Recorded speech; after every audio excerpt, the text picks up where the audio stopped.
प्रदेश के मुखिया डॉक्टर मोहन यादव छतरपुर जिले के दौरे पर रहे। यहां पर उन्होंने बीजावर जनपद के अंतर्गत आने वाले सटई नगर में किसान सम्मेलन और सह लोक कल्याण शिविर में मौजूद होकर करोड़ों के विकास कार्यों का लोकार्पण और भूमि पूजन किया। सीएम के स्वागत में कार्यक्रम के दौरान बुंदेलखंड के प्रसिद्ध लोक नृत्य दिवारी और बुंदेली लोक गीतों की प्रस्तुति दी गई, तो वहीं धमना गांव में टेराकोट पद्धति से निर्मित लोई चादर आदि की प्रदर्शनी भी लगाई गई। इसका मुख्यमंत्री ने अवलोकन किया। उपस्थित जनसमूह को संबोधित करते हुए सीएम डॉक्टर मोहन यादव ने आगामी 25 दिसंबर को खजुराहो में आयोजित केन बेतवा लिंक परियोजना के शिलान्यास समारोह में शामिल होने की अपील की। कार्यक्रम स्थल पर पहुंचकर सबसे पहले मुख्यमंत्री ने वैदिक रीति रिवाज से 162 करोड़ के 18 विकास कार्यों का लोकार्पण और 16 करोड़ 26 लाख के 5 विकास कार्यों का भूमि पूजन किया। इसके बाद उन्होंने कार्यक्रम स्थल पर लगाई गई विभागों की प्रदर्शनियों का अवलोकन कर जानकारी ली। उनके साथ बीजेपी के प्रदेश अध्यक्ष और खजुराहो सांसद बीडी शर्मा भी मौजूद रहे।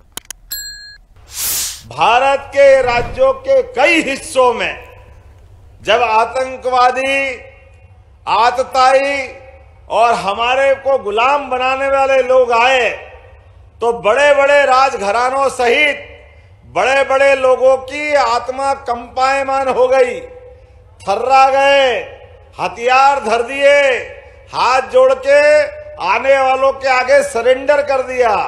अगर कोई इलाका नहीं झुका तो ये हमारा बुंदेलखंड की धरती है जिसने कभी किसी के आगे हाथ नहीं जोड़े, सिर नहीं झुकाया। अपनी उस वीरता के आधार पर दुनिया के अंदर लोग कहते, क्या कहते, सो दंडी, जोर से बोलो, क्या बोलते, सो दंडी। कितना अच्छा लगता है अपना यह आकलन हमारे अपने गौरवशाली अतीत से जोड़ करके। दुनिया के अंदर होंगे कई लोग जो झुकते होंगे, डरते होंगे, लेकिन बुंदेलखंडी नहीं डरते, ये पक्की बात है। ये किसी हालत में नहीं झुकते। इनकी वीरता के बलबूते पर क्या अलाउद्दीन का वो काव्य, महाकाव्य, जो अपनी वीरता के लिए अलग से ही जाना जाता है, संयुक्त राष्ट्र संघ में भारत का मान बढ़ाया, सम्मान बढ़ाया, ये अटल बिहारी वाजपेयी जी।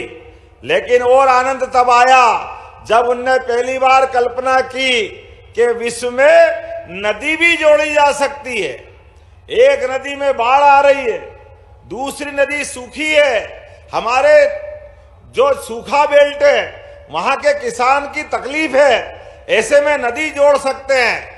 मैं जवाबदारी के साथ कहना चाहूंगा, इस बात की हंसी कांग्रेसियों ने उड़ाई है, मजाक बनाया, कोर्ट कचहरी में घसीटते गए कि ये कैसे हो सकता है, असंभव है, कहां से लाएंगे, ये होना नहीं चाहिए।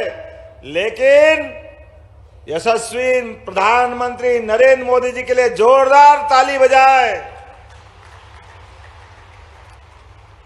नर बहादुर नरेंद्र मोदी जी हर वर्ग की चिंता करने वाले, सबको साथ लेके चलने वाले, देश के अंदर सभी व्यवस्था में सुव्यवस्था बनाकर चलने वाले और दुनिया के भारत के दुश्मनों के लिए घर में घुस के हिसाब बराबर करने वाले यशस्वी प्रधानमंत्री नरेंद्र मोदी जी, जिनके कारण से ये पूरी सौगात मिल रही है। मैं आपके माध्यम से दो अपील करना चाहूंगा।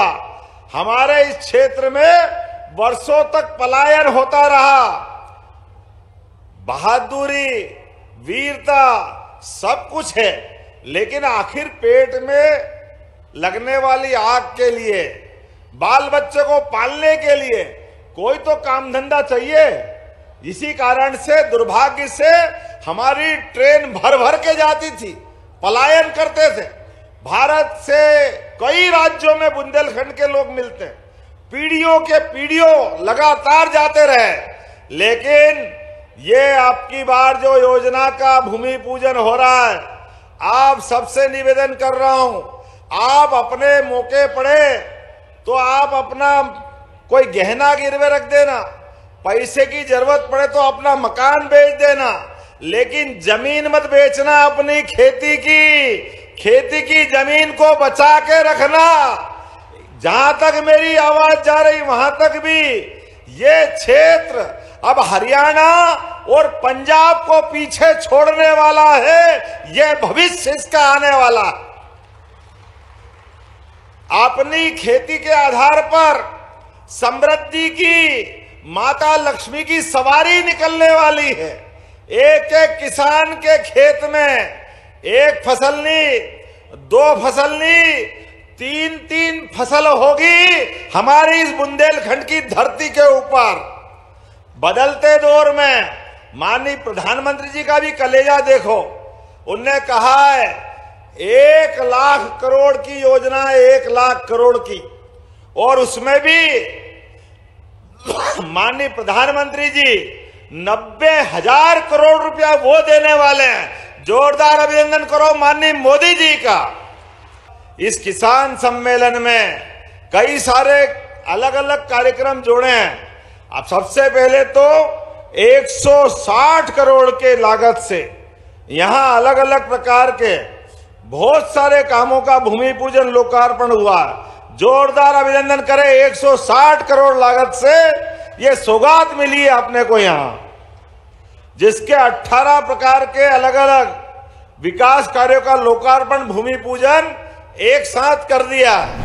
लेकिन आज के इस अवसर पर जब यहां बात कर रहे हैं तो अभी बान सुजारा डैम बृहद सिंचाई परियोजना, तरपेट सिंचाई परियोजना, छापर लघु सिंचाई परियोजना से 81,500 हेक्टेयर की सिंचाई का रकबा हमारा पानी पी करके परमात्मा की दया से किसानों की मेहनत का साक्षी बन रहा है। और इतना ही नहीं, अब जितना मैंने बताया इससे 3 गुना और होने वाला है। इस क्षेत्र का कोई हिस्सा बाकी नहीं रहेगा। लेटेस्ट खबरों के लिए लाइक, फॉलो और यूट्यूब पर सब्सक्राइब करें, बेल आइकन दबाएं, साथ ही विजिट करें swedeshlive.com पर।